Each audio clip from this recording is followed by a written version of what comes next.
ఏ యోగ్యత లేని నన్ను నీవు ప్రేమించినావు దేవా, ఏ అర్హత లేని నన్ను నీవు రక్షించినావు ప్రభు. దేవుని బిడ్డలారా, ఈనాడు ఈ దిన ధ్యానము నిమిత్తమై మనం ప్రార్థన చేసుకుని వాక్య సేవలోనికి వెళ్దాం. అందరూ దయతో తలలు వంచుదాం, చిన్న ప్రార్థన చేసుకుందాం. ప్రేమ గల తండ్రి, మహాగణుడ స్తోత్రం. ఈ దిన పరిచర్యలు మీరు తోడై ఉన్నారు. ఇంతవరకు మీరు జరిగించిన కార్యములన్నిటిని బట్టి స్తుతిస్తున్నాం. ఈ దిన పరిచర్యలో ఇదిగో వాక్య సేవలోనికి వెళుతుండగా నాతో మాతో మీరు మాట్లాడి మహిమ పొంది కృప కలిగిన నీ కార్యాలు చేయమని యేసు నామమున అడుగుచున్నాము తండ్రి, ఆమేన్. మంచిది ప్రియులారి, నాటి ధ్యానము నిమిత్తమై లేవియా కాండము 6వ అధ్యాయం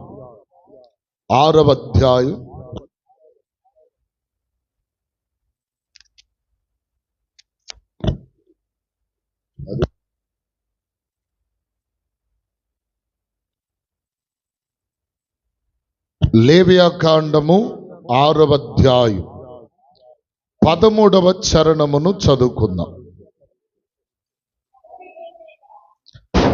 బలిపీఠము మీద అగ్ని నిత్యము మండుచుండవలెను. అది ఏం చేయబడకూడదట? ఆరిపోకూడదు. 12వ వచనం కూడా చదవండి. బలిపీఠము మీద మండుచుండవలెను. దేవునికి స్తోత్రం చెప్పండి, గట్టిగా చెప్పండి, హల్లెలూయా. దేవుని యొక్క వాక్యములో ప్రియులారా, మనము చదువుకున్నటువంటి వచన భాగములో ఈ 2 చరణములలో వ్రాయబడినటువంటి పదము ఏదనగా, బలిపీఠము మీద అగ్ని నిత్యము మండుచుండాలి. అది ఎప్పటికీ ఆరిపోకూడదు అంటాడు. హల్లెలూయా.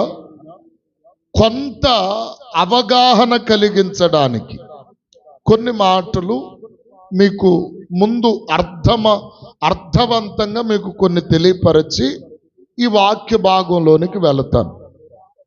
దేవుడు ప్రియులారా, దైవ ప్రజలైనటువంటి ఇశ్రాయేలీలను ఐగుప్తి బందికానము నుండి విడుదలపరచి కానాను దిశగా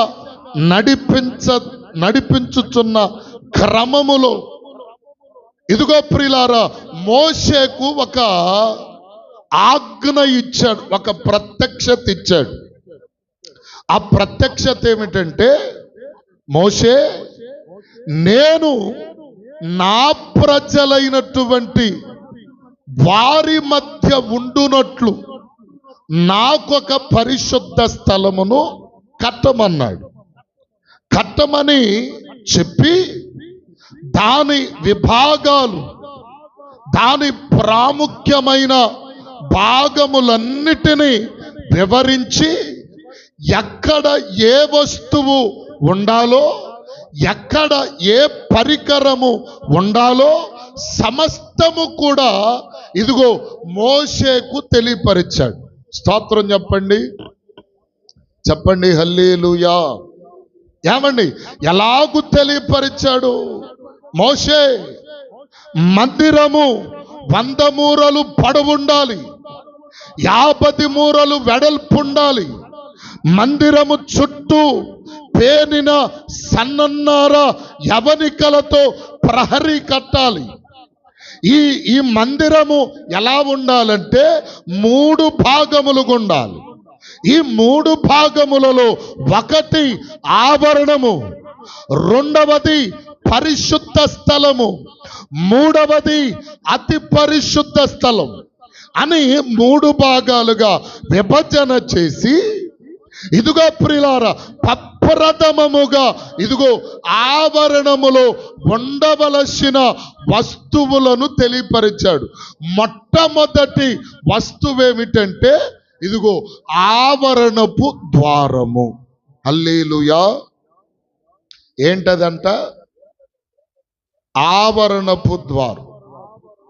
నేను దేవుని చిత్తమైతే ఈ ప్రత్యక్షపు గుడారము మీద మరి దేవుని చిత్తమైతే ముందున్న దినాలలో మనం మాట్లాడుకుందాం.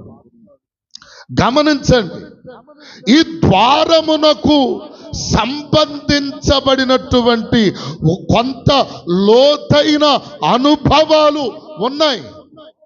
ఇదిగో ప్రియులారా, ద్వారములో నుండి ప్రతి ఒక్క వ్యక్తి లోపలికి రావాలి. ఏమంటే యేసుప్రభుని గురించి రాశారు, మీకు తెలిసిన మాటే.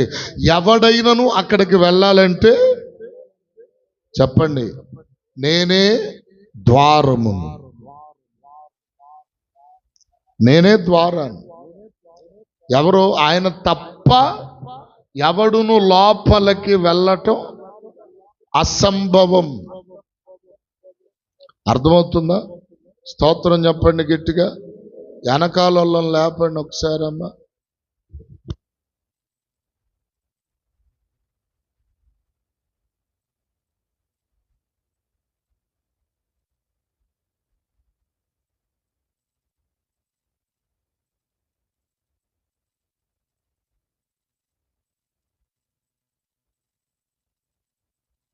కొంతమందికి ఏమండి, దేవునికి స్తోత్రం చెప్పండి గట్టిగా. కొంచెం ఒక గంట నిద్రపోబాకండి దయచేసి. దేవునికి మహిమ కలుగునుగాక. ఇప్పుడు ద్వారము దాటగానే ఉండేటువంటి వస్తువేమిటంటే, పరికరం ఏమిటంటే, ఇదిగో ప్రియులారా, ఇత్తడి గంగాళము. ఇత్తడి గంగాళములో ఏముంటాయ్యా అంటే ఇదిగో నీరుంటుంది. ఆ నీటితో నీవు చేయవలసిన పనేమిటంటే నిన్ను నీవు కడుగు కొనగలిగిన అనుభవము లోనికి వెళ్ళాలి. స్తోత్రం చెప్పండి గట్టిగా. లోనకొచ్చేవాడు ఎలా ఉండాలి? కడుగబడి మాత్రమే రావాలి. మందిరంలోనికి వచ్చేటప్పుడు ఎలా రావాలి చెప్పండి? ప్రసంగి పుస్తకంలో నీవు దేవుని మందిరమునకు పోవునప్పుడు 5వ అధ్యాయం 1వ వచనంలో నీ ప్రవర్తన యావత్తు జాగ్రత్తగా ఉండాలి. కడగబడే రావాలి. ఇంటికాడ చెత్త చెదారం అంతా మనసులో పెట్టుకొని వచ్చి అనుకొని ఆలతేలతో చెప్పుకున్నావు అనుకో, దేవునికి స్తోత్రం. అర్థం కాల? అంత చండాలం ఇంకొకటి లేదు. నువ్వు దేవుని మందిరములోనికి వచ్చేటప్పుడు ఎలా రావాలి? వాస్తవానికి మనం కడగబడే ఉన్నాము. కడగబడిన మనము మరలా ఏం చేయాలి? పౌలు అంటాడు, ప్రతిదినము నీవు కడుగు కొనాలి, ప్రతిదినము నీవు కడుగబడాలి. దేవునికి స్తోత్రం కలుగునుగాక. ఏ రాతో ఏ నీచమైనది అంటిందనే కాదు, ప్రతిదినం పౌలు ఏమంటాడంటే నేను దినదినము వాక్యము చేత ఉదక స్నానము రోజు. చెప్పరే, స్నానం ఎన్ని రోజులకు ఒకసారి చేస్తాం?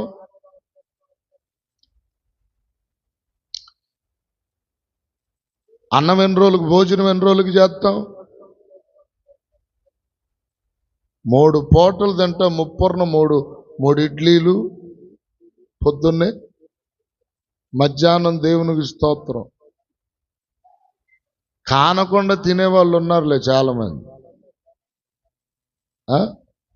కనపడరు కానీ తినేవాళ్ళు బాగానే ఉన్నారు. నాకంటే పొట్ట ఉంది కాబట్టి దేవునికి స్తోత్రం. తినకపోయినా ఎంతలా కనిపిస్తుంది. హల్లెలూయా. కొంతమంది పొట్ట లేని వాళ్ళు ఉన్నారు. తినకపోయినా తిన్నా. ఒకరోజు ప్రియులారు దేవునికి స్తోత్రం, మన్నయ్య గారి పెళ్లి జరుగుతుంది. మన పెళ్లి జరుగుతూ ఉంటే బస్సులోడని ఒక అతను ఉన్నాడు. అతనికి పేరు పెట్టాం. ఆ పేరు అసలు పేరు శబరి.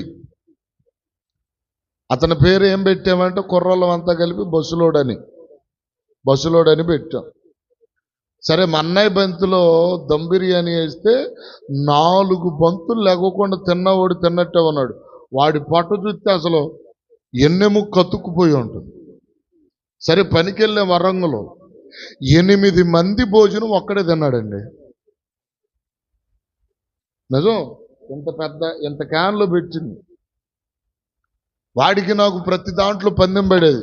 బరువు లేపే దాంట్లో, తర్వాత బరువు లేపి ఇద్దరం బాగానే కుస్తీ పెట్టేవాళ్ళం. ఇద్దరం అసలు గదిలే వాళ్ళం కాదు. వాడి మీద నేను గెలిచిందే పోటీ అంటే స్పీటు. ఎవడెక్కువ తింటే తినలేనోడు ఆ డబ్బులు కట్టాలి. వేడి వేడి జిలేబీ వేస్తుంటే నేను వెళ్ళాం, ఇద్దరం పందెం వేసుకున్నాం, కూర్చున్నాం. ఏమంటే జిలేబీ నేను ఒక 1/4 కేజీ ఎక్కువ తిన్నా, వేడిది. ఒక 1/4 కేజీ ఎక్కువ తిన్నా ఆయన మీద. అంటే ఎంత తిన్నాం అర్థం చేసుకో, చెప్పకూడదు. అమ్మో అన్నారు అనుకో. అది ఎప్పుడో చిన్నపిల్లలప్పుడు. అన్నిటిలో గెలిచాను కానీ భోజనానికి వచ్చేలాగ అయ్యా నీకు దండం అన్న. 8 మంది భోజనం ఒక్కడే తిన్నాడు. అట్టాక ఆడికి పొట్టలేదు, ఈ రోజుకు పొట్టలేదు. నాకేమో నేనేమో ముసలోడిని అయిపోయా, వాడేమో ఇంకా కుర్రోళ్ళలాగా తిరుగుతున్నాడు. ఊరి బాబోయ్ అనుకున్నా. స్తోత్రం కలుగునుగా. గమనించండి ప్రియులారా, ఇదిగో కడుగబడి లోపలికి రావాలి. అదే ఇత్తడి గంగాళము యొక్క అనుభవం. మూడవదిగా ఉండేటువంటి వస్తువు ఏమిటంటే బలిపీఠం. ఈ బలిపీఠము యొక్క అనుభవాలలో మనము చూస్తే చాలా అద్భుతమైన పరిస్థితులు ఉన్నాయి. ఈ బలిపీఠము మీద ప్రతి విధమైన పక్షి, ప్రతి విధమైన జంతువు ఇదిగో ప్రియులారా వధించబడి ఆ బలిపీఠం మీద పెట్టబడితే దేవునికి ధూపముగా ఏమండి ఇంపైనటువంటి సువాసన కలిగిన హోమముగా ప్రతి జంతువు, ప్రతి పక్షి, ఇదిగో ప్రియులారా ఇంకా మనము చూడగలిగితే ప్రతి వ్యక్తి కూడా ఆ బలిపీఠం మీద దహించబడిపోవాలి. స్తోత్రం చెప్పండి గట్టిగా. ఇప్పుడు ఈ బలిపీఠమును గురించే చెప్తున్నాడు. ఆ బలిపీఠం మీద ప్రత్యక్షపు గుడారములో ఇదిగో ప్రియులారా ఉండేటువంటి బలిపీఠము మీద అగ్ని నిత్యము మండాలి. అది ఎప్పటికీ ఆరిపోకూడదు. స్తోత్రం చెప్పండి గట్టిగా. చెప్పండి హల్లెలూయా. అంటే బలిపీఠము మీద ఉన్నటువంటి ఆ అగ్ని ఎలా ఉండాలంట?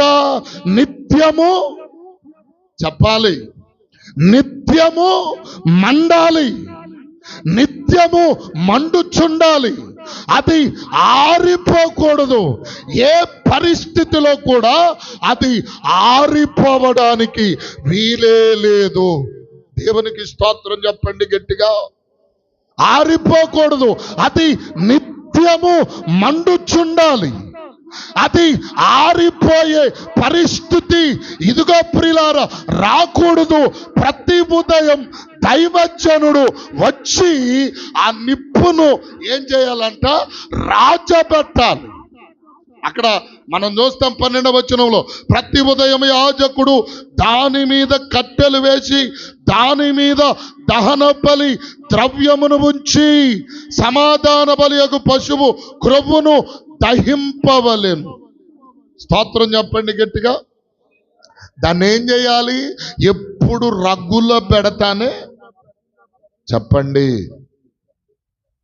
రగుల పెడతాను. ఏ కట్టెలు? ఏమండి?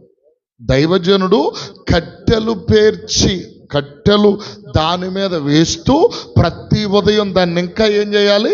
బలపరచాలి, మండించాలి, ప్రకాశవంతముగా వెలుగునట్లుగా. ఇదిగో ప్రియులారా, ఆరిపోకుండానట్లుగా ఆ బలిపీఠమును మండించుతూనే ఉండాలి. అందుకనే దేవుని యొక్క వాక్యం అంటుంది, ఇదిగో బలిపీఠము మీద అగ్ని నిత్యము మండుచుండాలి, అది ఆరిపోకూడదు అంటాడు. హల్లెలూయా.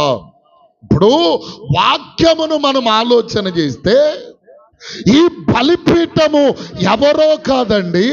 ఈ బలిపీఠము అనగా మనందరి జీవితాలకు ఈ బలిపీఠము సాదృశ్యముగా ఉంది. ఆ బలిపీఠము మనమే. హల్లెలూయా. చెప్పండి హల్లెలూయా. ఈ బలిపీఠం ఎవరు? నేనే అనండి. ఆ బలిపీఠం ఎవరు? ఆ బలిపీఠము నేనే. అనండి, మీరు అనండి అమ్మ, అందరూ అనండి ఒకసారి. ఆ బలిపీఠం ఎవరు? ఆ బలిపీఠం ఎవరు? నేనే. ఆ బలిపీఠము ఎవరో కాదు, దేవుని మందిరములో ఉంచబడుతూ దేవుని కొరకు నిత్యము వెలుగుచుండవలసినటువంటి బలిపీఠము, నిత్యము మండుచుండవలసిన బలిపీఠము ఎవరో కాదు, క్రైస్తవ బిడ్డలమైన మనమే ఆ బలిపీఠం. స్తోత్రం చెప్పండి గట్టిగా. ఇప్పుడు ఈ బలిపీఠములమైన మనము ఎలా ఉండాలట చెప్పండి? ఎప్పుడు మండుచుండాలి, నిత్యము మండాలి, అసలు ఆరిపోకూడదు. ఒక్కసారి వెలిగింపబడిన నీవు వెలుగుతూనే, మండుతూనే, ప్రకాశిస్తూనే దేవుని కొరకు ఒక దేదీప్యమానమైన దివిటి వలె మండుతూనే ఉండగలిగితే నీలో ఆరిపోయే పరిస్థితి రాదు. హల్లెలూయా. మనం అప్పుడప్పుడు అవసరమైనప్పుడు వెలిగించుకోవటానికి, అవసరము లేనప్పుడు ఆర్పివేసుకోవటానికి ఇదేం మన ఇంట్లో ఉండే పొయ్యి కాదు. దేవుని మందిరములో నిత్యము మండించబడవలసిన బలిపీఠము మన జీవితం. ఈ జీవితం ఎప్పుడు ఎలా ఉండాలి? ఇప్పుడు వాస్తవానికి మనమేం చేస్తున్నాం? అవసరమైనప్పుడు వెలిగిద్దామని చూస్తున్నాం. ఏమండి? ఇప్పుడు ఒక మాట చెప్తాను, మీ అందరిలో ఒక ఆత్మీయమైన రోషము దేవుడు పుట్టించునుగాక. ఈ రోషం రావడానికి చెప్తున్నా ఈ మాట. గమనించండి. ఇప్పుడు దైవజనునిగా నేనేననుకోండి, దైవజనునిగా ఒక మంట పెట్టాను. ఒక ఎండి పుల్లలన్నీ, ఎండి కట్టెలన్నీ తెచ్చి ఒక కొవ్వగా పెట్టి దాన్ని రాజబెట్టాను. రాజబెట్టి ఏం చేశానంటే, ఆ రాజబెట్టి మండుతున్న ఆ ఎండి కట్టెలలోనికి ఒక పచ్చి కర్రను తెచ్చి వేశాను. ఇప్పుడు ఇదేమవుతుంది? పచ్చి కర్ర ఏమవుతుంది? ఎండి కర్రలలో కాలదా? కాలిద్దా? నిజంగా ఖచ్చితంగా చెప్పండి. కాలిద్ది కదా? కాలిద్ది. ఒక్క కర్ర ఉంటే, ఒక్క పచ్చి కర్ర ఉంటే, ఆ పచ్చి కర్ర, ఇదిగో ప్రియులారా, ఆ ఎండి కట్టెలను బట్టి ఈ పచ్చి కర్ర కూడా ఇదిగో దేదీప్యమానముగా వాటితో కలిసి తగలబడిపోద్ది. ఒకవేళ అన్ని పచ్చి కర్రలు పెట్టి ఎండి కర్ర ఒకటి తెస్తే మండిద్దా? ఇప్పుడు మన సంఘ పరిస్థితి అదే. ఎంత తోముదామని చూసినా చురుకు లేదు, కరుకు లేదు, రోసము లేదు, పాసం లేదు. ఒక మాటలో చెప్పాల, అసలు సిగ్గే లేదు మనం. నిజం.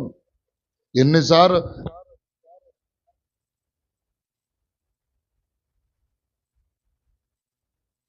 మీరు బాధపడిన బాధ ఏం లేదు, కానీ పరిచర్య చేద్దరంటే నేనే చెప్పాలి పద్దా, కానీ రారు.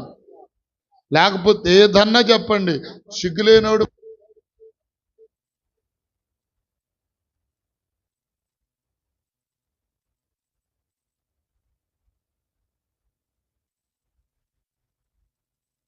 కుటుంబ విషయాల్లో కాదు రావాల్సిన రోషం, ఆత్మీయ విషయంలో నీకు ఒక మహిమ కలిగిన దేవుడు నిన్ను దర్శించున్నట్లుగా ఆత్మీయమైన రోషం నీలో పుట్టాలి.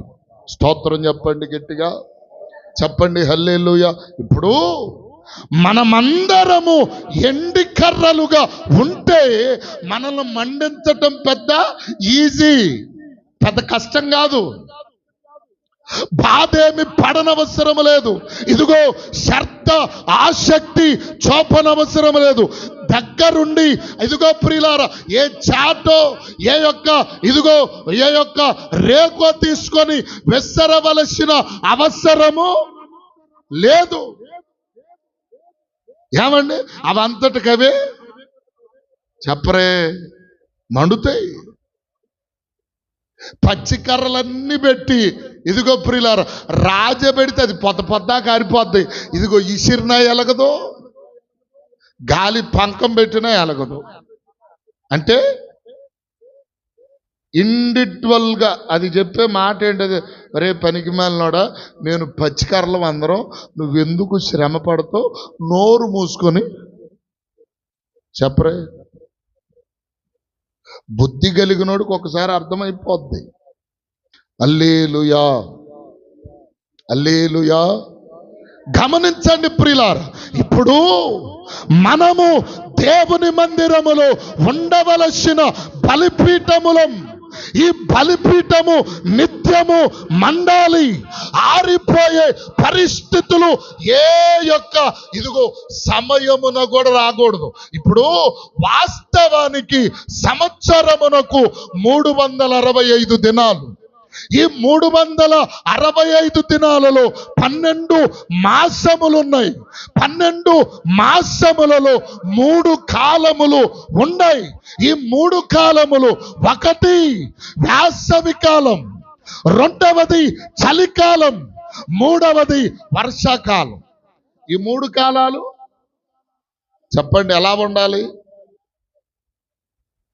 3 కాలాలు. ఇప్పుడు ఎండాకాలం అంటే వర్షాలు కురవవు కాబట్టి, వేసవి కాలములో అచ్చగా భయంకరమైన ఎండలు వేస్తాయి కాబట్టి, ఏమండి వేస్తాయి కాబట్టి పొలలు బాగానే మండుతాయి. మరి చలికాలం మంచు కురిచి తడిచిపోతాయి కదా. సరే, మంచు ప్రక్కన పెడదాం. మంచు అంటే కురియబడిన మంచు లోపలంత వరకు వెళ్ళదు కదా. మరి వర్షం కురిస్తే, ఇప్పుడు నేను అంటాను, నీవు ఏ కాలములో ఉన్నా, ఏ సమయములో ఉన్నా, ఏ వాతావరణములో ఉన్నా, ఎటువంటి పరిస్థితులు ఉన్నా, నీవు దేవుని కొరకై మండేటువంటి వ్యక్తిగా నిత్యము ఉండువుదుగాక. చెప్పండి ఆమేన్. అలాగు మండాలని దేవుడు కోరుతున్నాడు. హల్లెలూయా. చెప్పండి హల్లెలూయా. గమనించండి ప్రియులారా, మనము నిత్యము మండాలి, ఆరిపోకూడదు. ఇదిగో ప్రియులారా, భక్తుడైన దావీదు అంటాడు 39వ కీర్తన 3వ వచనములు అంటాడు, నా గుండె నాలో మండుతున్నది అంటాడు. స్తోత్రం చెప్పండి గట్టిగా. నా గుండె నాలో మండుతుంది.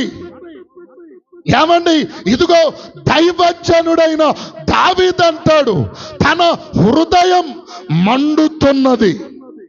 ఎప్పుడు మండుతూనే ఉన్నది.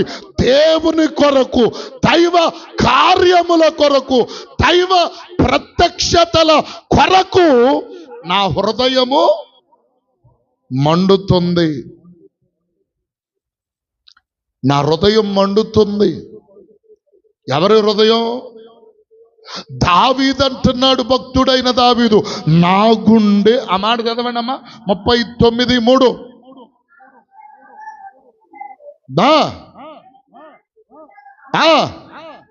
దేవునికి స్తోత్రం చెప్పండి గట్టిగా. నా గుండె నాలో మండుతుంది.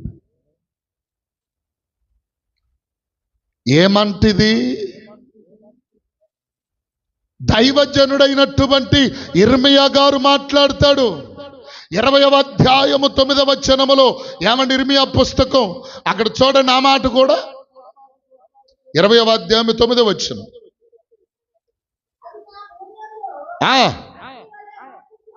అగ్ని వలె మండుచు. దేవునికి స్తోత్రం చెప్పండి గట్టిగా. ఇప్పుడు దైవజనుడైన ఇర్మియాను దేవుడు అన్నాడు, ఏమండి, నా గురించి నేను చెప్పమన్న మాట, నేను ప్రకటన చేయమన్న మాట, ఇవన్నీ చెప్పమంటే ఈ దైవజనుడు అన్నాడు, అసలు నీ గురించి ఎత్తను, నిన్ను గురించి ప్రకటన చేయను, ఇది మొదలుకొని అసలు నేనేమి నిన్ను గురించి చెప్పను అన్నాడు. అంటే అయినను సరే, అసలు ఆ మాట ఎంత అద్భుతమైనదో చూసారా?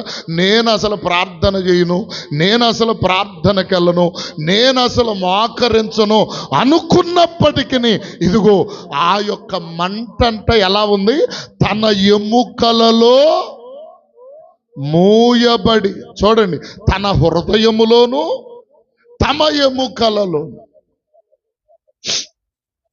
అంటే దైవ బిడ్డలుగా మన జీవితాలలో ఇదిగో దైవత్వమైన మంట ఎప్పుడు మండుతున్నారు, హృదయములోను ఎముకలలోను.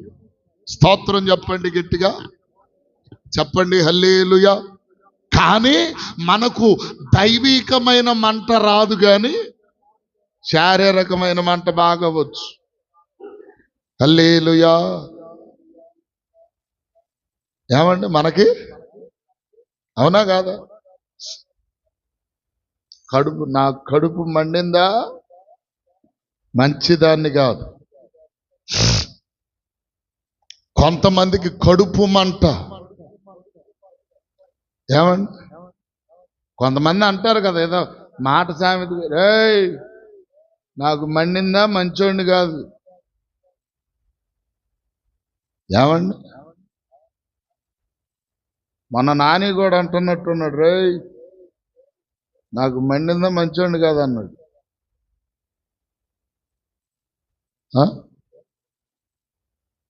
శారీరకమైన మంట, రోషము, ఇదిగో ప్రియులారా, మన జీవితాలలో కలిగి ఉంటాం. ఇదిగో ఏదైనా ఓర్చుకోలేం, ఏ కార్యమునైనా తట్టుకోలేం.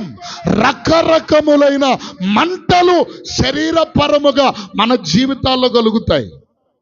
కానీ ఎంత వేడన్న పెట్టాలనుకున్నా ఆత్మీయముగా మన జీవితాలలో మంట పుట్టదు. హల్లెలూయా. ఇప్పుడు మనకు కావాల్సిందేంటి?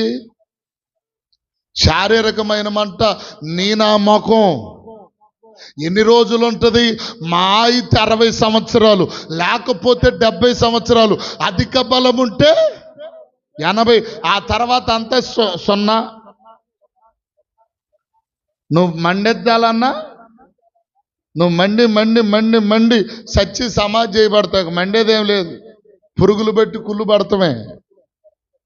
కానీ ఆత్మీయం అంటే ఎట్టా ఉండదో తెలుసా? నీవు చచ్చిన తర్వాత యుగాయుగాలు ప్రభు సన్నిధిలో నిన్ను బ్రతికిస్తాది. స్తోత్రం చెప్పండి గట్టిగా. యుగ యుగాలు. అందుకని దావీదు 23వ కీర్తనలు అంటాడు, నేను యుగ యుగాలు.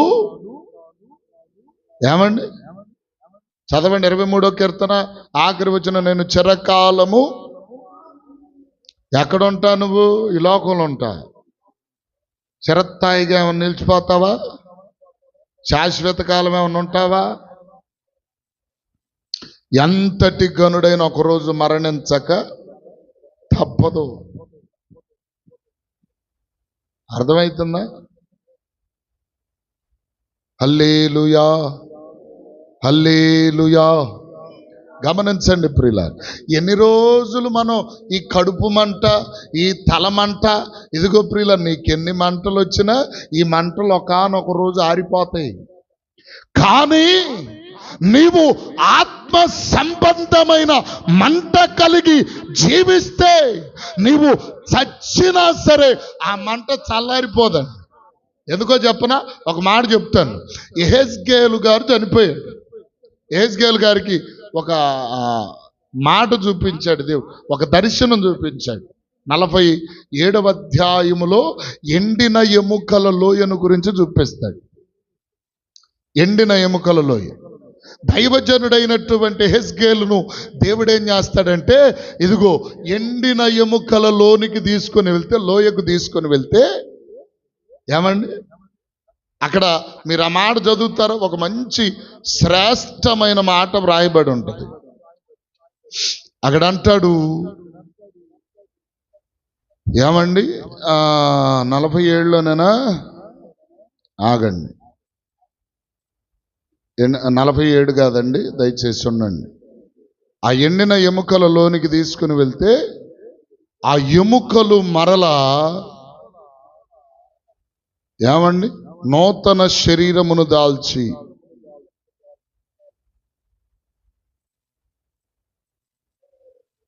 37 చదవండి.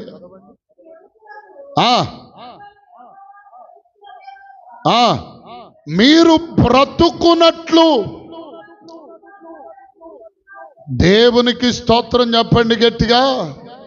అక్కడ జరిగిన విషయం ఏంటంటే, ఇతని ఏమండి ఆ ఎముకలట దైవజనుడైన ఏలియా యొక్క ఎముకలకు తగులగా అన్నాడు. ఏలియానా ఎలీషాను? ఎలీషా ఎముకలకు తగలగా ఆ ఎలీషా ఎముకలలో ఉన్న ప్రభావం ఆ ఎముకలకు జీవమునిచ్చిందంట. హల్లెలూయా. ఏమండి, ఆ ఎముకలకు జీవమునిచ్చింది. అవి మరల జీవించు వ్యక్తులుగా మారాయి. స్తోత్రం చెప్పండి గట్టిగా. మనం చచ్చిపోయినా సరే మన ఎముకలు, ఆ ప్రభావం ఎలా ఉంటుంది? ఇప్పుడు సపోజ్ మన చర్చి ముందు కరెంటు వైర్లు ఉండయండి. ఈ వైర్ ఒకటి తెగిపోయి కింద పడింది అనుకోండి, దాంట్లో కరెంట్ ఉంటుందా ఉండదా? తెగిపోయిందిలేని పట్టుకున్నాం అంటాం కాసేపు, అంతేనా? మొన్న ఒక చోట పెద్దపాలెం అని చెప్పి నిజాంపట్నం దగ్గర ఉంది. పెద్దపాలెమా పెద్దపాలెమే.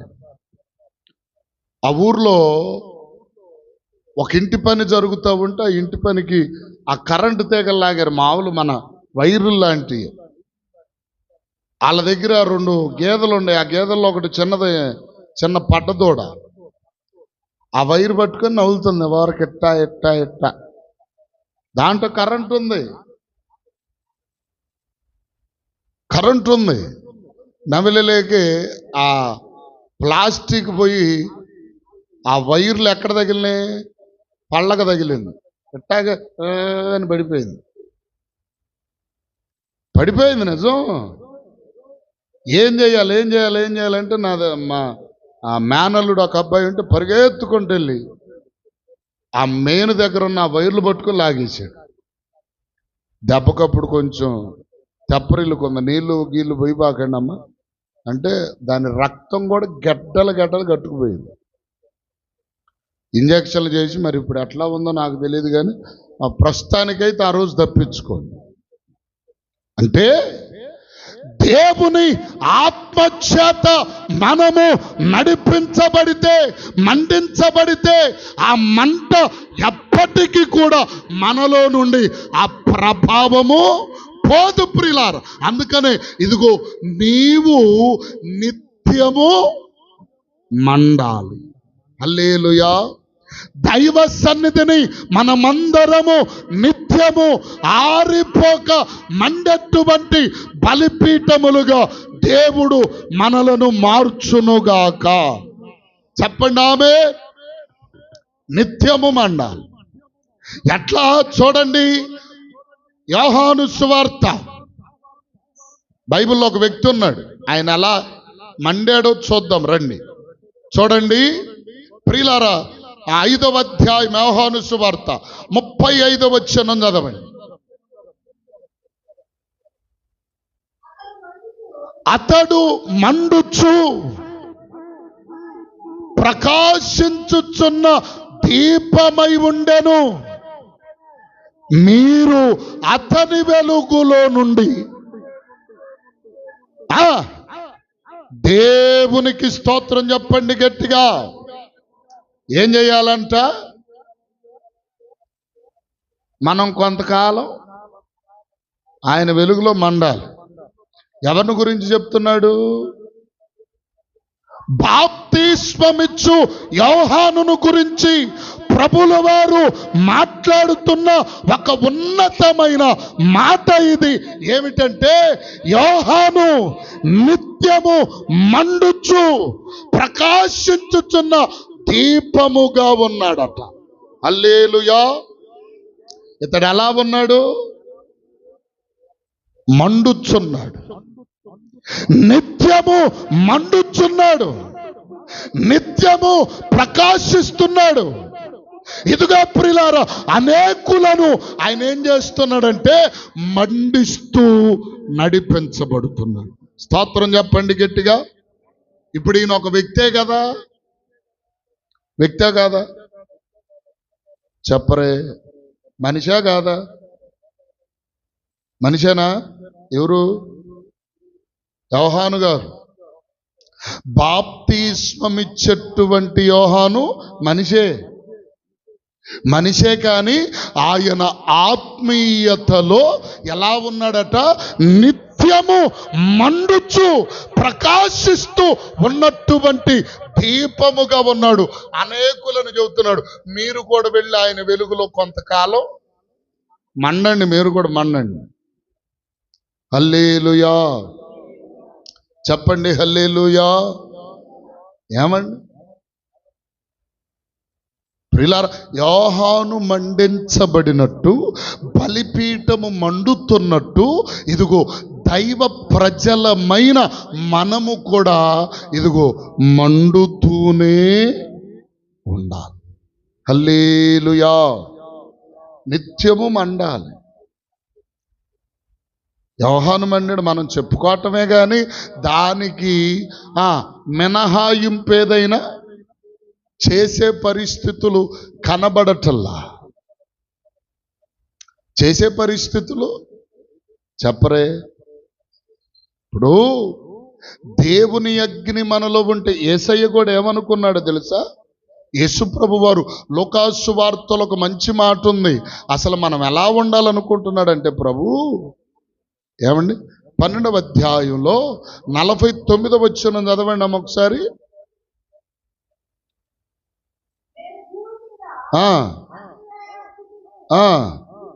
ఇది వరకే అది రగులుకొని మండవలనని ఎంతో కోరుకున్నాడట. దేవునికి స్తోత్రం. యేసుప్రభు ఎందుకు వచ్చాడు?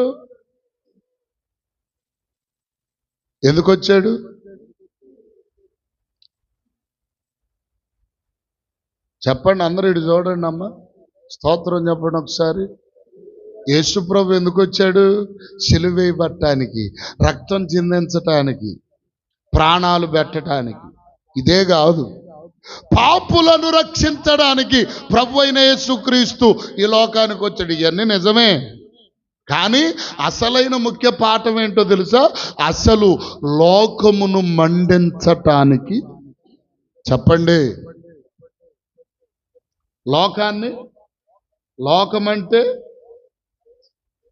లోకమంటే ఏది? లోకమంటే ఏది?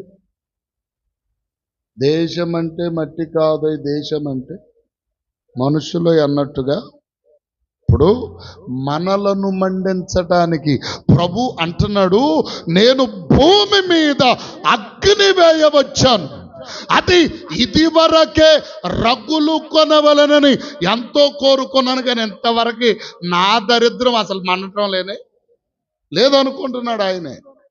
హల్లెలూయా, చెప్పండి హల్లెలూయా. ఆయన అన్నమాట మీరు ఇంకోసారి చదవండి. ఇదిగో నేను భూమి మీద అగ్ని వేయ వచ్చి తిని, అది ఇదివరకే రకులు కొని మండవలనని ఎంతో కోరుకున్నాడు కానీ ఆయన కోరిక చెప్పరే తీర్చబడల. ఆయన కొందరిని మండించాడు, 12 మంది శిష్యులను ఇదిగో 70 మందిగా అనేక మందికి ఆ వెలుగును పంచాడు. పంచి మీరు కూడా సకల సృష్టికి వెళ్ళి సువార్త ప్రకటించి అనేకులను మండించమన్నాడు. ఇదిగో ప్రియులారా, మండేవాళ్ళు మండుతున్నారు, ఆరిపోయేవాళ్ళు స్తోత్రం చెప్తారు గట్టిగా. మత్తయి సువార్త 5వ అధ్యాయం 13వ వచనములో 14వ వచనములో అక్కడ రాయబడి ఉంటుంది, ఇదిగో మనము లోకమునకు వెలుగై ఉన్నాము. కింద కింద కింద ఉంటుంది, ఇంకా మనము లోకమునకు ఉప్పును లోకమునకు వెలుగును అయి ఉన్నాము. అయితే మనం ఏం చెయ్యాలా?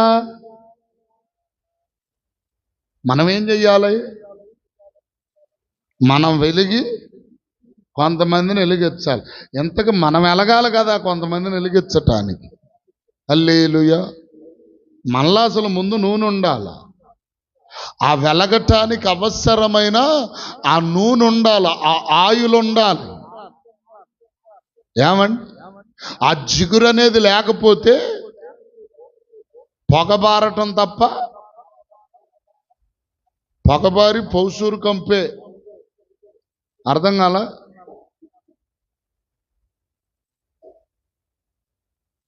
చక్కగా మండిస్తే పౌసూరు పోయేదేం లేదు, అంతేనా? ఇప్పుడు మనకంతా గ్యాసులు అలవాటైనాయి కాబట్టి పౌసూరు ఆసన తెలియట్లా. పుల్లల పొయ్యి మీద టీయో అన్నమో లేకపోతే కూర వండి చూడండి, దేవునికి స్తోత్రం. పౌసూరు ఆసన అంటే ఎట్లా ఉంటుందో తెలుస్తుంది. ఇంకా రాను అసలు ఏది తెలియదేమో పిల్లలకి, ఎందుకంటే అట్ట. హల్లెలూయా, చెప్పండి హల్లెలూయా. ఇప్పుడు నువ్వు మండాలి, అనేకులను మండించాలి. నువ్వు మండాలంటే ముందేం చేయాలా? యోహాను పత్రికలు అంటాడు, ఆయన వెలుగులోనున్న ప్రకారము నీవు కూడా వెలుగులో నడచిన ఎడల. నువ్వు నడితే కదా ముందు, నువ్వు నడవాలి కదా. హల్లెలూయా, చెప్పండి హల్లెలూయా. ఏమండి, మనము నడిస్తే ఎక్కడా వెలుగులో, వెలుగనగా మన ప్రభువైన యేసుక్రీస్తు, ఆయన నీతి సూర్యుడిగా ఉన్నాడు కనుక ఆ నీతి సూర్యుడైన యేసుక్రీస్తు వెలుగులో మనము నడిస్తే, మన వెలుగులో కొంతమంది నడుస్తారు. ఈరోజు మనమే నడవటల్లా, మనం నడిస్తే కదా కొంతమంది మన వెలుగులోనికి రావటానికి. ఏమండి, హల్లెలూయా, చెప్పండి హల్లెలూయా. ఇప్పుడు నేను అంటాను, ఏమండి, ఒక అడవి ఉందనుకోండి, ఒక అడవి కారు చీకటి కలిగిన ప్రదేశం. ఈ కారు చీకటి కలిగిన ప్రదేశంలో ఒక్క చిరుదీపమైన ఎలా ఉంటుందండి? వెలుగిస్తుంది, అవునా కాదు? వాళ్ళెంత వెలిగించినా ఈ చీకటిలో మాత్రం పాటల్లో. ఏ చీకటిలో? సాతానుడు మన కళ్ళకు ఏమండి, మన మనోనేత్రాలు కప్పబడి వేసినటువంటి ఆ చీకటి పొరలన్నీ పాటల్లా. హల్లెలూయా, అందుకనే ఇప్పుడు మనము వెలిగించబడాలి. ఎలా వెలిగించబడాలి? నిత్యము వెలుగుచున్న బలిపీఠము వలె, నిత్యము మండుచున్న బలిపీఠము వలె, భక్తుడైన యోహాను వలె మనము నిత్యము మండాలి. ఇదిగో అలాగు మండాలంటే మన జీవితాలలో 3 విషయములలో మనము మండించబడాలి. త్వరగా మాటలు 3 విషయాలు చెప్తాను. మనము 3 రకములైన కార్యములలో మండాలి. మొట్టమొదటిగా మనం ఏ విషయములో మండాలంటే విశ్వాసములో. చెప్పండి, విశ్వాసం అంటే ఏంటి? విశ్వాసం అంటే ఏంటి? ఏమండి, హెబ్రీలకు రాస్తూ అంటాడు, విశ్వాసమునున్నది నిరీక్షింపబడు వాటి యొక్క నిజస్వరం. ఇప్పుడు మనం ఏం చేయాలి? విశ్వాసంలో, చెప్పండి, విశ్వాసంలో మండాల. విశ్వాసంలో మండుతున్నాం మనం? విశ్వాసంలో మండుతున్నామా? విశ్వాసంలో ఎలా మండుతున్నాం? నేను ఒక మాట చెప్తాను. మేము పాస్టర్మ గారు నేనున్నా, మీ అందరికి తెలియదు ఏం కాదు. పాస్టర్మ గారు మేము ఎక్కడన్నా ఫలాని చోట ప్రార్థనకు వెళ్ళాలి అంటే నేను రెడీ అయి బండి ఎక్కగానే వచ్చి కూర్చోవాలంతే. నేను రెడీ అయి, చెప్పరే, రెడీ అయి బండి మీదకి వచ్చి ఆరణం కొట్టే ముందే వచ్చి కూర్చోవాలి. ఎక్కడికన్నా నాతో పాటు, ఆమె స్త్రీనే కదా, రెడీ అవ్వాలి లేదా? రెడీ అవ్వాలి. అర్థం కావట్లే? టైం అంటే టైం, సమయం అంటే సమయం. అన్నం తిన్నామా, టిఫిన్ చేసామా, అర్థం కాల, బట్టలు ఉతికానా, కుండలు గడిగాను, ఇవన్నీ అవసరం లేదు. టైం అంటే టైం. దేవుని సన్నిధికి వెళ్ళాలి. మీకు ఒక మంచి మాట చెప్తున్నాను. బైబిల్ గ్రంథములో ఇస్సాకుకి 2 కుమారులు ఉన్నారు. ఎవరెవరు పేర్లు చెప్పండి? ఇస్సాకు యొక్క కుమారులు ఏశావు, యాకోబు. సరే, ఇస్సాకు ఏం చెప్పాడు? తన పెద్ద కుమారుడైన ఏశావును పిలిచి అతనితో చెప్తున్నాడు, ఏశావా, నేను ముసలోడిని అయిపోయాను, నా కన్నుల దృష్టి తగ్గిపోయింది, కాబట్టి నేను చావక మునుపు ఇదిగో ఒక మంచి భోజనం సిద్ధపరిస్తే తిని నిన్ను ఆశీర్వదిస్తానన్నాడు. ఆ మాట ఎవరు విన్నారు? రెబెకా వింది, యాకోబు కాదు. రెబెకమ్మ వింది. యాకోబుకు కూడా చెప్పింది, అరే నాన్న ఇట్ట అందరు అబ్బాయి. రెబెకా ఎవరో? తల్లి. తల్లి అనగా స్త్రీ కదా. స్త్రీ అనగా సంఘం. సంఘము బోధించే బోధ ఎవరు వినాలా? విశ్వాసులు వినాలి. అర్థం కాలే? నా అక్కడ కొరకు నేను బోధించుకోవసరలా. నా ఒక్కడి కొరకు నేను బోధించుకోవసరలా. దేవుడు ఇదిగో ప్రియులారా, ఏమండి, తన నోటి మాటలను మనకు అందిస్తూ ఉన్నప్పుడు మనం ఏం చేయాలి? వాటిని జాగ్రత్తగా వినాలి. విని ఇదిగో ఇతడేమో అడిగిపోయాడు, అడవికి వెళ్ళాడు వేటాడి రావటానికి. ఎవరో? ఏశావు. ఈయనేమో మందకు వెళ్ళాడు. ఎవరు? ముందెవరు తెచ్చారు భోజనం? ఆశీర్వాదం ఎవరికి వచ్చింది? యాకోబుగా. యాకోబుగా.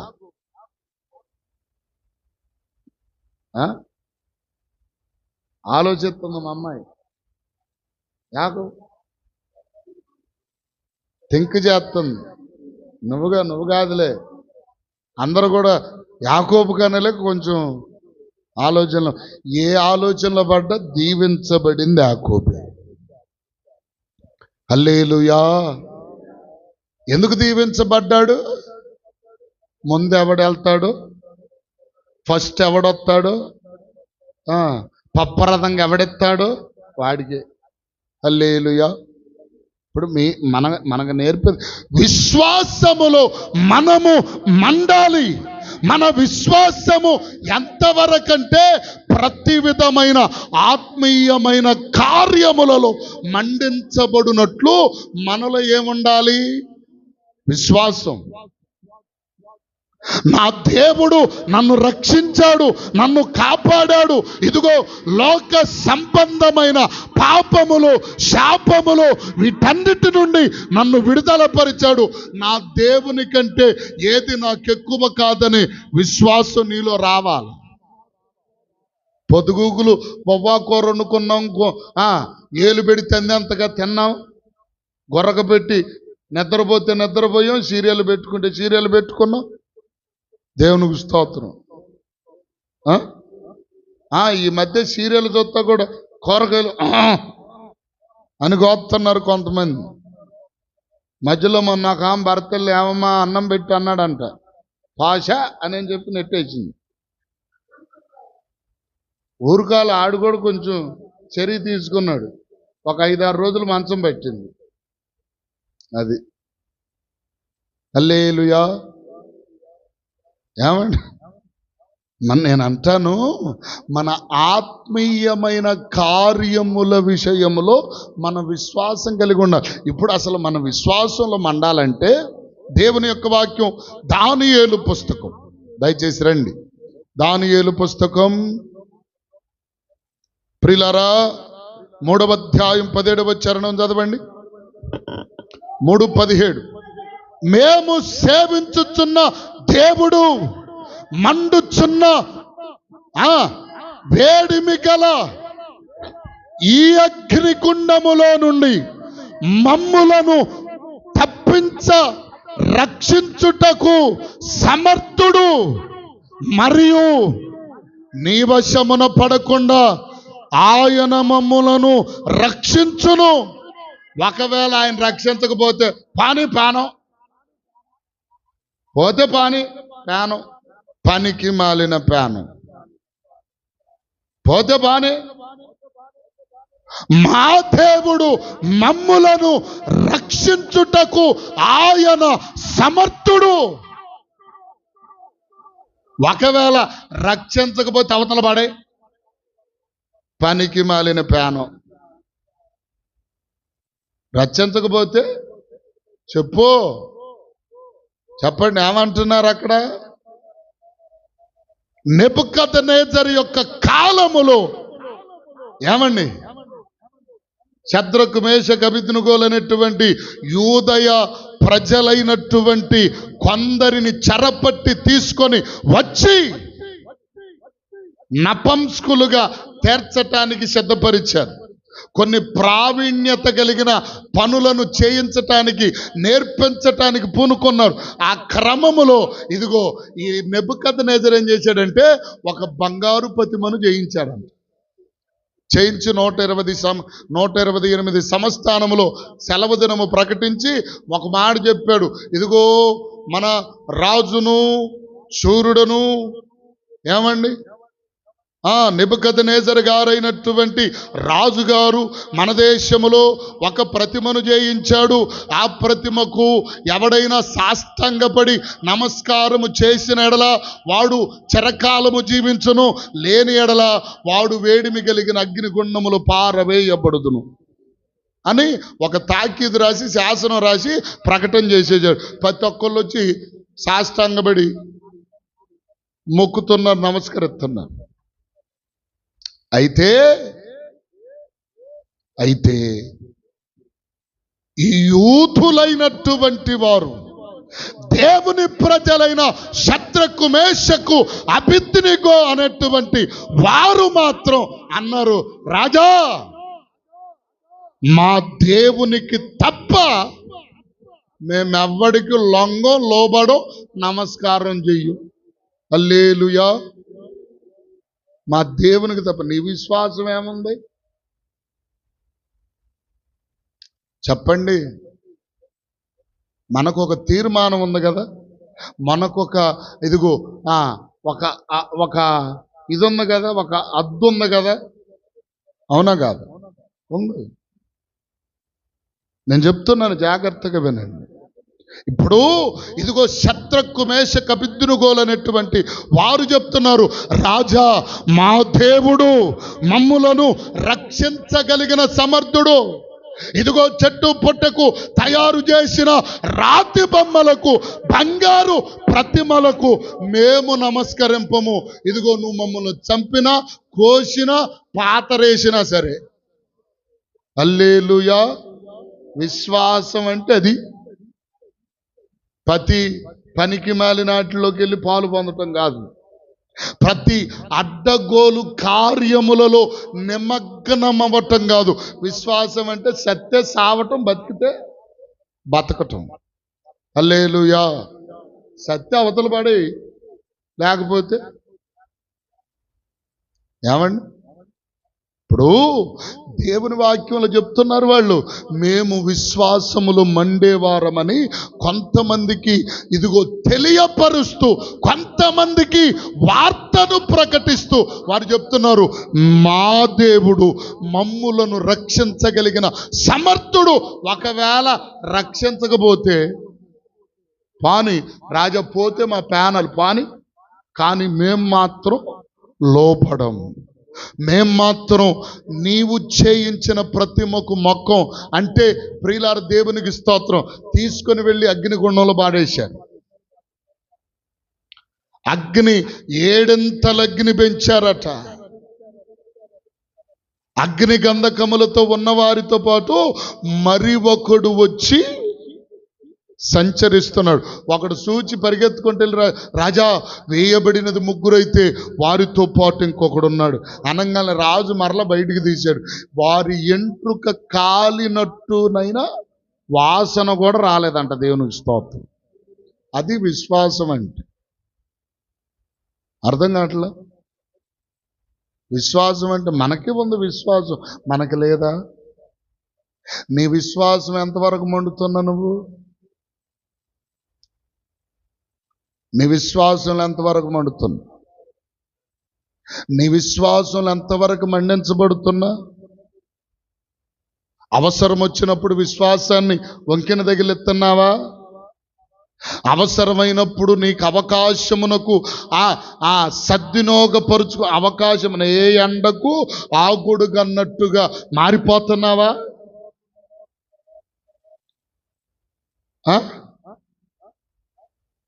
అమ్మాయి పారలేదు, కాళ్ళకు పసుపు ప్రయాణంగా రాసి చేయటం కాదు. నీకొక, చెప్పండి, నువ్వొక నియమములు ఉన్నావు, నువ్వొక ప్రత్యేకించబడిన స్థితిలో ఉన్నావు, నీకొక ప్రత్యేకత ఉంది. నీవు జీవము కలిగిన దేవుని కుమార్తెగా, కుమారుడిగా ఉన్నావు. నీకంటూ ఒక విశ్వాసం ఉంది. ఆ విశ్వాసంలో నువ్వు మండాలి తప్ప. చెప్పు, ఎట్టుండాలా? మీకు మంచి మాట చెప్తాను.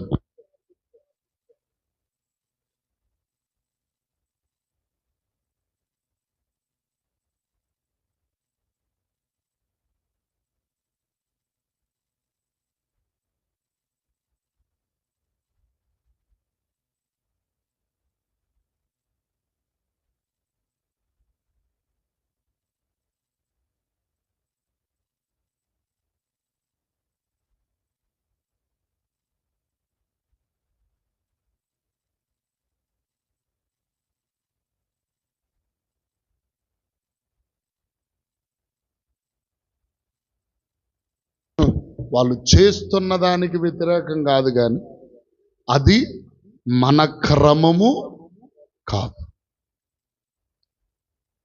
ఏమండి? అది కూడా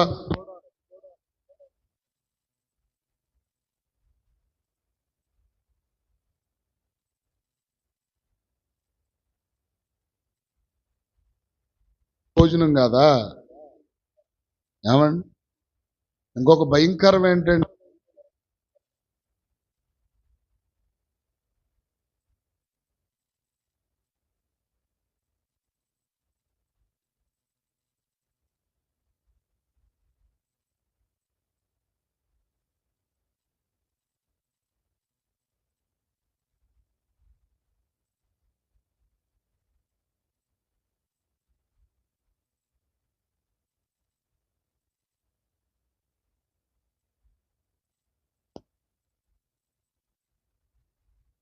విన్నాం.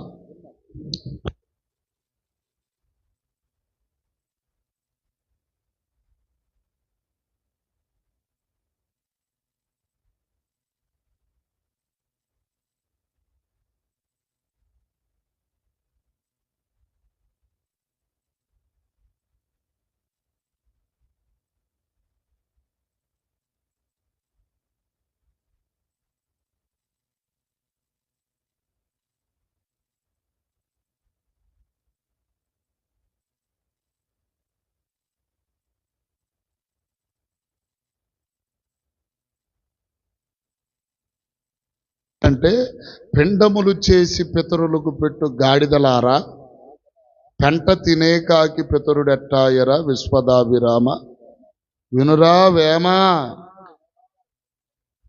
అర్థం కాల.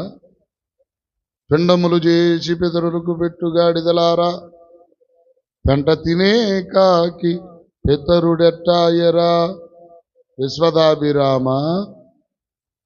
వాళ్ళేం తినరు. కాబట్టి కొంచెం మనం మోటివేషన్ కొంత మార్చుకోవడానికి ప్రయత్నం చేయాలి.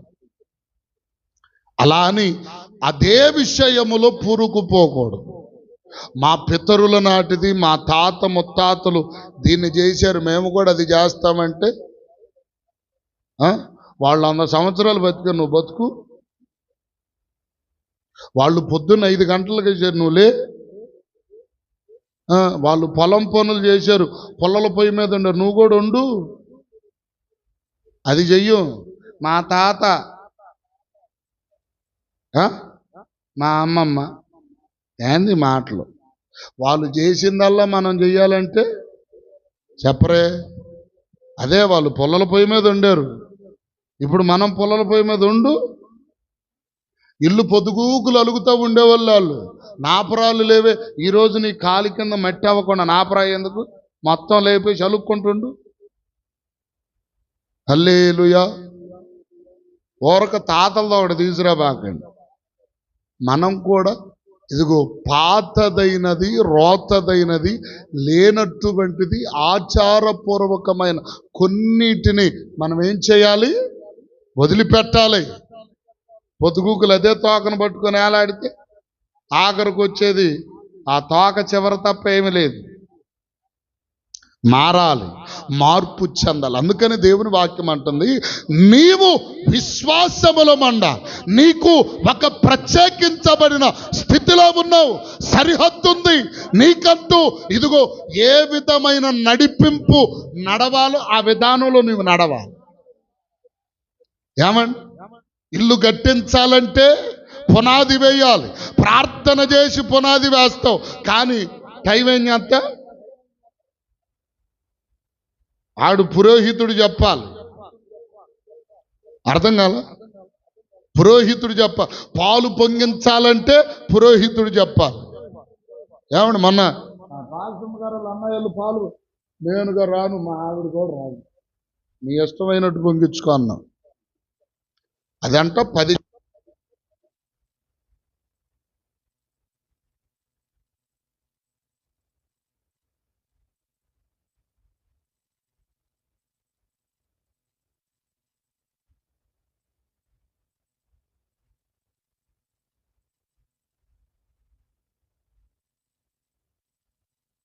లేకపోతే ఈ గోంగూర శుద్ధ కార్యక్రమాలను ఏం పాలు బొంగవ ఇవాళ బొంగెత్తకపోతే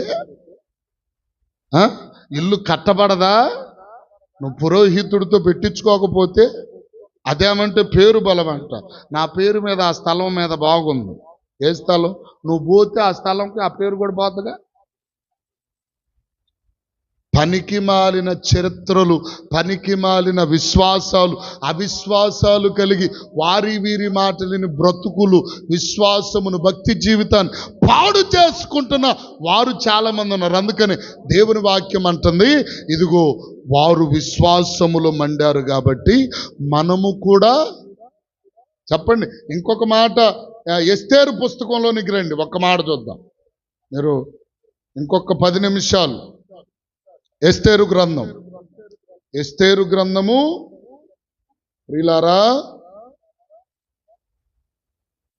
చూడండి దయచేసి 3వ అధ్యాయములో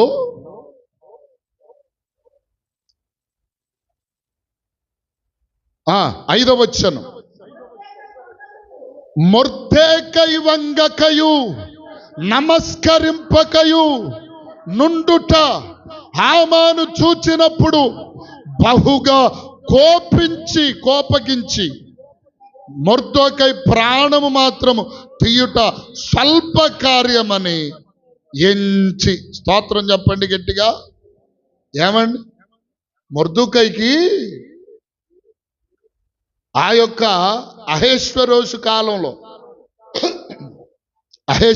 కాలంలో యూదా మతస్థుడైన యూదా రాజ్యమునకు చెందబడిన మొర్దెకై ఉన్నాడు. ఎస్తేరు కూడా యూదుల యొక్క సంతతే.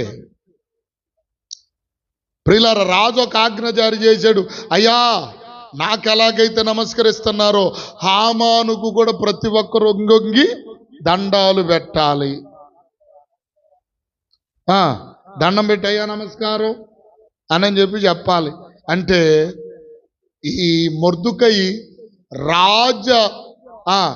ఆ రాజ దర్బారు దగ్గర ఉన్నటువంటి మెయిన్ గేట్ దగ్గర ఉన్నాడు. ఈ యొక్క హామాను వచ్చి వెళ్తా ఉంటే మామూలుగా ఆయన దారిన ఆయన ఉంటున్నాడు, నమస్కారం అని కూడా చెప్పట్లేదు, పొద్దాక చెప్పట్లేదని ఈయనకు కోపం వచ్చింది. మీరు ఆ మాటలెల్లా చదువుకుంటే పైన ఏమండి, ఇదిగో 3వ అధ్యాయం మొదటి నుండి మీరు చదువుకుంటే తర్వాత తెలుస్తుంది. మొర్దెకై ఏం చేశాడంటే అందరు ప్రజలంతా నమస్కారం హామాను గారు నమస్తే అండి అని చెప్పి దండాలు దశకాలు పెడతా ఉంటే ఏమండి, దండాలు దశకాలు పెడుతుంటే మొర్దెకై మాత్రం వంగలేదంట, నమస్కారం చేయలేదంట. స్తోత్రం చెప్పండి. అది విశ్వాసం. నా దేవునికి తప్ప. అతడు అన్నాడు, నేను యూదుడను గనుక, ఏమండి, నేను యూదుడను గనుక ఆ పని చేయను అంటాడు. హల్లెలూయా. ఎవరికి పడితే వాళ్ళకి నమస్కారం చేయను. నా దేవునికి తప్ప నేను ఎవరికి లోబడను. ఏమండి, అదిగో అక్కడ మీరు చూడొచ్చు ఆ మాట కూడా. ఏమండి, మీరు 2వ వచనం చదివితే, కాబట్టి రాజు గుమ్మమునున్న రాజసేవకులందరూ రాజాజ్ఞను సారముగా మోకాళ్ళుని హామానుకు నమస్కరించిరి. మొర్దెకై వంగకు నమస్కారము చేయకకు నుండగా రాజు గుమ్మమును దగ్గర ఉన్నటువంటి రాజసేవకులు రాజాజ్ఞ మీరేరని. అక్కడ మనం చూస్తే అక్కడ అంటాడు ఈ ప్రకారము. ఏమండి, మొర్దెకై యూదుడు గనుక ఆ పని చేయలేదు. ఆ మాటలు ఎట్లున్నాయి? మీరు 4వ వచనం లాస్ట్లో చదవండి. ఆ మాట, మొర్దెకై యొక్క మాటలు స్థిరపడునో లేదోనని ఏలయనగా అతడు నేను యూదుడను గనుక ఆ పని చేయను. స్తోత్రం చెప్పండి గట్టిగా. నేను క్రైస్తవుడను గనుక, నేను దేవుని బిడ్డను గనుక ఆ పని చేయను. విశ్వాసంలో మండాలంతే. యేసు రక్తమే జయం. హల్లెలూయా. మొట్టమొదటిగా మనం ఏ విషయంలో మండాలా? విశ్వాసములో మండాలి. 2వదిగా పరిశుద్ధతలో మండాలి. ఏ విషయంలో? పరిశుద్ధత. ఆదికాండము, దయచేసి ఆదికాండం 39వ అధ్యాయం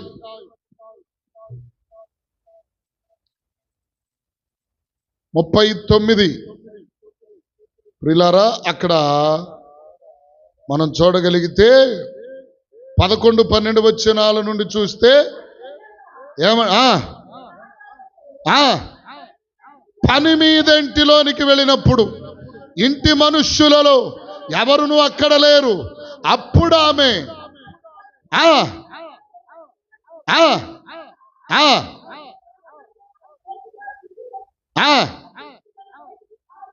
దేవునికి స్తోత్రం చెప్పండి గట్టిగా. ఏ విషయంలో మండాడేశావు? పరిశుద్ధత. పాపము రమ్మంటుంది, కానీ దేవుని భయం, దేవుడిచ్చిన ఆ పరిశుద్ధత అతను ఏం చేసిందో తెలుసా? ఈరోజు ఎంతమంది పరిశుద్ధతను కాపాడుకుంటున్నారు? ఇదిగో పాపపు కార్యమే కాదు, మన పరిశుద్ధత మన ఆలోచనలను బట్టి కూడా పోద్ది. అర్థం కాలే? మన ఆలోచనలను బట్టి కూడా. ఆలోచన ఏమండి? దేవుని వాక్యములు రోమపత్రికలు రాస్తాడు, అందరి విషయములో నీవు పరిశుద్ధముగా ఆలోచించాలి. మాటల వలన పరిశుద్ధత పోద్ది. అర్థం కాదు? మన క్రియల వలన. చెప్పండి, ఒక చిన్న దొంగతనం ఎంతదైనా దొంగతనమే. రూపాయి తీసిన దొంగతనమే, 100 రూపాయలు తీసిన దొంగతనమే. దేవునికి స్తోత్రం. ఒకరోజు ప్రియులారా,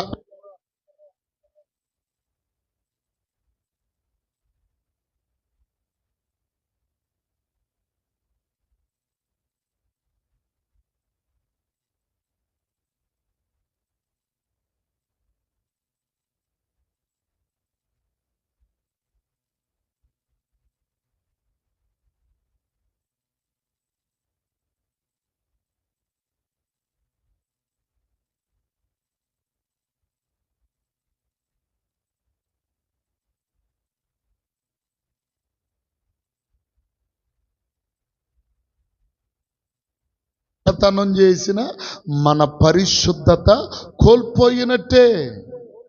ఇదిగో ప్రియులారా, మన మాటలు చిన్న అపవిత్రమైన మాట వచ్చినా చెప్పరే, అపవిత్రమే.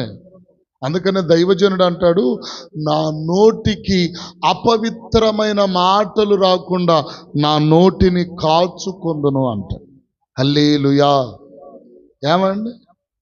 మన నోటిని కాచుకోవాలి, మనసును కాచుకోవాలి, హృదయాన్ని కాచుకోవాలి, ప్రవర్తనను కాచుకోవాలి, శరీరాన్ని కాచుకోవాలి. ఇదే పరిశుద్ధత. దేవునికి స్తోత్రం కలుగును గాక. ఇతడు పరిశుద్ధతలో మండాడు. ఇదిగో ప్రియులారా, ఏమండి? శద్రకు అబేద్నెగోలు, ఆ శద్రకు మేషకు అబేద్నెగోలు ఏమండి? విశ్వాసములో మండితే యోసేపు పరిశుద్ధతలో మండాడు. ఇప్పుడు మనం కూడా ఏ విషయాల్లో మండాలి? విశ్వాసంలో మండాలి, పరిశుద్ధతలో మండాలి. ఏమండి? దేవుని వాక్యంలో అన్న అనేటువంటి ప్రవక్తి ఉంది. లూకాసు సువార్త 2వ అధ్యాయంలో. ఆమె కన్యత్వం మొదలుకొని 7 ఏండ్లు పెనిమిటితో కాపురం చేసిందట. ఎన్నేళ్ళు? 7 ఏండ్లు పెనిమిటితో కాపురం చేసింది. పెనిమిటి చనిపోయి 80, అక్కడ చదవండి, 82 ఏళ్ళ 85 ఏళ్ళ 80 చదువు అమ్మాయి.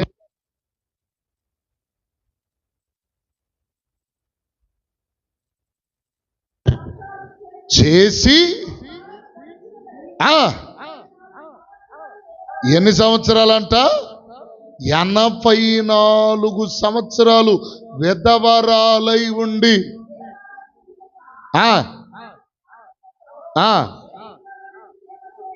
దేవునికి స్తోత్రం కలుగును. ఎంత పరిశుద్ధత కాపాడుకుంది? 84 సంవత్సరాలు 84 సంవత్సరాలు తన పరిశుద్ధతను కాపాడుకుందంట హన్న. ఈరోజు మనం ఎంత పరిశుద్ధంగా జీవిస్తేనో, ఎంత పరిశుద్ధంగా మాట్లాడితేనో, ఎంత పరిశుద్ధంగా మన క్రియలు, మన ప్రవర్తన ఉంటేనో మన పరిశుద్ధతను మనము కాపాడుకో. హల్లెలూయా. ఏమండి?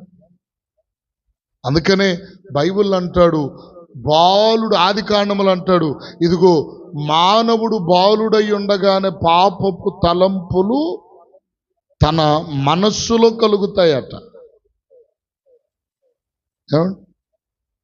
నరుల హృదయములో వారి ఊహంత ఎల్లప్పుడూ చెడ్డదే.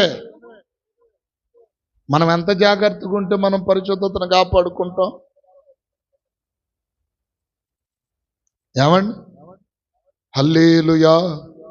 రెండవదిగా పరిశుద్ధతలో మండాలి. పరిశుద్ధతలో మండాలి. మూడవదిగా మన జీవితాలలో ప్రార్థన అనుభవములో మండాలి. హల్లెలూయా. రాజుల మొదటి గ్రంథం 18వ అధ్యాయం. ఆ మాట ఒక్కడు చూడండి, ముగించుకుందాం. రాజుల మొదటి గ్రంథం 18వ అధ్యాయం. దయచేసి ప్రియులారా 38. అతడు ఇలాగు ప్రార్థన చేయుచుండగా యెహోవా అగ్ని దిగి దహన బలి పశువును, కట్టెలను, రాళ్లను, బొగ్గిని దహించి కందకమందున్న నీళ్లను ఆరిపోజేశాను. స్తోత్రం చెప్పండి. ఏమండి? మనం ఇంకే విషయంలో మండాలి? ప్రార్థనలో. ప్రార్థనలో మండాలి. ప్రార్థనలో మండించబడాలి. ప్రార్థనలో మనము ఒక తీవ్రమైన, ఇదిగో ప్రియులారా, మండే అనుభవములోనికి వెళ్ళాలి. స్తోత్రం చెప్పండి గట్టిగా. అంత మంట కలిగి ప్రార్థన చెయ్యాలి. ఈరోజు ప్రార్థన మీద అంత శ్రద్ధ చాలా మందికి లేదు. ఉదయం లేగవటం కాఫీ టీ అన్నట్టుగా లేగవటం గొత్తంగా టీ పెట్టుకోవటం, ఆ గొంతు కాల్చుకోవటం, వెంటనే ఏమండో చికెన్ తీసుకురా, ఆదివారం చేప తీసుకురా, శుభ్రం గుండు కావటం, తినటం. పేదన లేదు, గేదన లేదు. ప్రార్థన మన జీవితాలలో ఏమండి ఎంత అవసరమో తెలుసా? ప్రార్థన ప్రాకారం అంటాడు. ప్రార్థన నీకు కోటగా ఉంటుంది అంటాడు. హల్లెలూయా. అంటే ప్రార్థన నీ కుటుంబానికి, నీకు ఎలా ఉంటుంది? ప్రాకారంగా. మరి ఆ ప్రార్థన మనం ఎంతవరకు చేస్తున్నాం? ఏమండి? ప్రార్థనకు సమయం వెచ్చించాలి. ప్రార్థన కొరకు సమయాన్ని కలిగించుకోవాలి, కుదుర్చుకోవాలి. ఏమండి? నాకు ఒక్కోసారి ఆలోచన వస్తుంది, ఎవరన్నా చిన్న చిన్న పిల్లలు నైట్లు నిద్రపోకుండా తిరుగుతూ ఉంటే మేమిద్దరం వెళ్ళొస్తా ఉన్నప్పుడు, పాస్టర్ గారు వీళ్ళకి నిద్రపోయే ఖాళీ దేవుడిస్తే నిద్రపోకుండా పనికి మేలు చట్టాలు చేస్తున్నారు. మనకేమో నిద్రపోవటానికి అవకాశం లేదు. నిద్ర పోదామన్నా రాటల్లా. నిజం. ప్రార్థన చేయగలిగిన అవకాశం మనందరికి ప్రభు ఇచ్చాడు.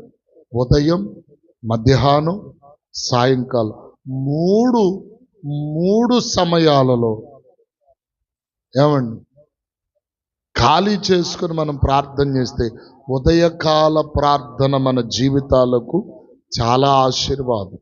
కాబట్టి ప్రార్థనలు మండేవారిగా మొట్టమొదటిగా విశ్వాసములో మండాలి, రెండవదిగా పరిశుద్ధతలో మండాలి, మూడవదిగా ప్రార్థనలో మండాలి.